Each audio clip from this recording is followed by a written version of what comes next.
Pinag-aaralan na ng Department of Science and Technology ang posibleng paggamit ng balat o dagta ng kahoy bilang panlaban sa mosquito-borne diseases tulad ng dengue.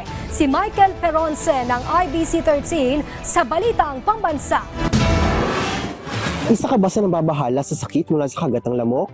Be worry-free dahil sa simpleng mga dagta at balat ng forestry, pesting mosquito, matataboy panigurado. Cinnamon, almasiga, at ili. Ilan lamang ito sa 13 puno at aromatic plants na pinag-aaralan ngayon ng Forest Products Research and Development Institute o FPRDI ng Department of Science and Technology bilang panlaban sa mosquito-borne diseases tulad ng dengue.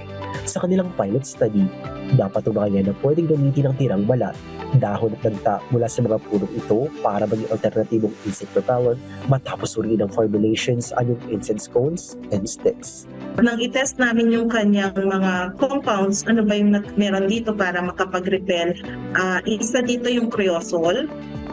Ang creosol ay kalimitan ginagamit talaga natin yan sa germicide, disinfectants at mga antiseptics. And then, meron natagpuan din kami na furfural, kalimitan ginagamit to as fumigant. Upang subukan ang potensyal ng forest trees gaya ng cinnamon barks, gumamit ang FPRDI ng test cage method.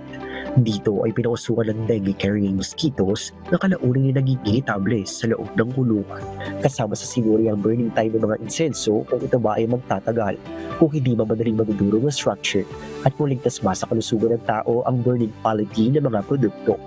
Magandang balita din ng incense ingredients at DOST para sa mga essential oil company dahil ang karaniwang nagiging waste products na lamang sa kanilang production ay kaya ng i-recycle at maaaring muling magamit bilang natural mosquito repellents. We're starting to coordinate dun sa mga essential oil producer din na meron silang sariling mga waste residues din na gusto siguro nilang gamitin for insenso. Also may mga nagsisignify na rin yung mga nasa green technology advocacies, no? Habang patuloy ang paalala ng otoridad para sa sama-samang paglilinis na bilang na ang mga posibleng kamugaran ng mga lamok, hindi naman mawawala ang patuloy na pagtuklas ng mga paraan upang pigilan ang pagtaas ng kaso ng dengue sa bansa.